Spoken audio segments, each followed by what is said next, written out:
Assalamualaikum warahmatullahi wabarakatuh. Izinkan kami dari kelompok 4 yang beranggotakan saya sendiri, Agnes Napa, Sefaca Miracle Lumenta, Mariam Bungan, Merianti Saratu, dan Dwi Fibri Amandari untuk menjelaskan kembali materi yang telah diberikan dosen dengan judul Pengantar Komunikasi Data Multimedia. Adapun pada bagian pendahuluan, kami menyimpulkan beberapa poin-poin penting. Yang pertama, peranan komputer dalam telekomunikasi. Yang kedua, model komunikasi data dan elemen pendukungnya. Yang ketiga, data dan sinyal atau analog dan digital. Yang keempat, satuan komunikasi data. Yang kelima, bentuk jaringan komunikasi data. Yang keenam, protokol dan arsitektur protokol. Dan yang terakhir, standar komunikasi data. Selanjutnya, peranan komputer di bidang telekomunikasi. Terdapat beberapa poin penting juga. Yang pertama, data dapat dikirim ke tempat lain dan teknologi komunikasi. Yang kedua, lebih efisien dibanding cara konvensional atau POS. Yang ketiga, sharing data dan perangkat keras atau printer, scanner, dan modem. Contoh aplikasi ATM, e-banking, penjualan online, dan internet. Adapun jaringan LAN, WAN, MAN, dan internet. Baik, saya akan melanjutkan materi dari saudari saya, Agnes Napa. Yang ketiga adalah model elemen komunikasi data yang mencakup beberapa poin, yaitu pertama, source, yaitu sumber membangkitkan data. Kedua, transmitter atau mengubah data ke sinyal. Yang ketiga, destination atau tujuan adalah penerima data. Yang keempat, receiver mengubah sinyal kembali ke data. Yang data dan sinyal mencakup beberapa poin, yaitu data, informasi berupa teks, audio, video, dan gambar. Yang kedua, sinyal analog atau kontinu. Dan ketiga, yaitu data analog bisa ditransmisikan dengan sinyal digital dan sebaliknya.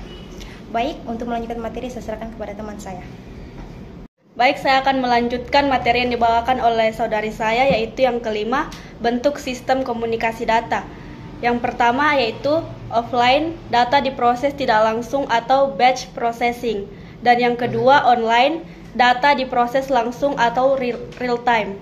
Dan yang pertama yaitu remote job entry system, yang kedua time sharing system, dan yang ketiga real time system, serta yang terakhir yaitu distributed data processing system. Dan nomor yang keenam yaitu jaringan komunikasi data.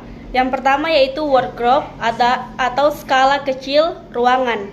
Yang kedua adalah LAN, area lokal atau gedung. Dan yang ketiga adalah MAN, area kota. Dan yang keempat adalah WAN, antar kota atau negara internet. Dan yang terakhir adalah teknologi circuit switching and packet switching.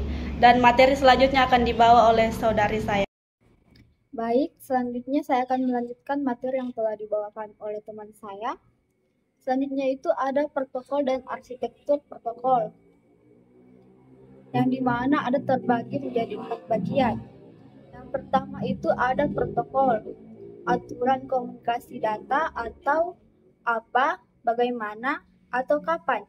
Yang kedua itu elemen, sintaks, semantik, dan waktu. Yang ketiga itu ada model OSI dengan 7 lapisan, berawal dari application sampai ke fiskal. Dan yang keempat itu ada TCP atau IP dengan 4 lapisan, dari application sampai ke network interface. Baik, untuk materi selanjutnya yaitu standar komunikasi data. Standar komunikasi data dibuat agar semua perangkat di seluruh dunia bisa saling terhubung. Beberapa lembaga yang menetapkan standar ini antara lain yang pertama ITU-T atau dengan singkatan International Telecommunication Union untuk standar telekomunikasi internasional.